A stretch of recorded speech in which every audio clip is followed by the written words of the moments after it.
আসসালামু আলাইকুম। সবাই কেমন আছেন? আশা করি ভালো আছেন। আপন মানুষ কম থাকুক তাতে কোনো আফসোস নেই, কারণ সংখ্যার চেয়ে সত্যিকারের সম্পর্কের মূল্য অনেক বেশি।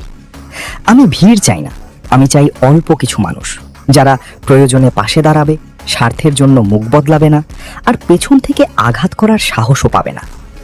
এই দুনিয়ায় স্বার্থের সম্পর্ক অনেক, কিন্তু নিঃস্বার্থ মানুষ খুবই কম। আজকাল হাসি মুখের আড়ালে লুকিয়ে থাকে হাজারটা হিসাব, আর বিশ্বাসের আড়ালে জন্ম নেয় বিশ্বাসঘাতকতা। তাই আমি একা থাকতেই রাজি, তবুও এমন কাউকে চাই না যে আমার ভালো সময়ের সঙ্গী আর খারাপ সময়ে অচেনা হয়ে যায়। কারণ স্বার্থপর মানুষ পাশে থাকলে শান্তি থাকে না, আর বিশ্বাসঘাতক মানুষ থাকলে নিরাপত্তা থাকে না।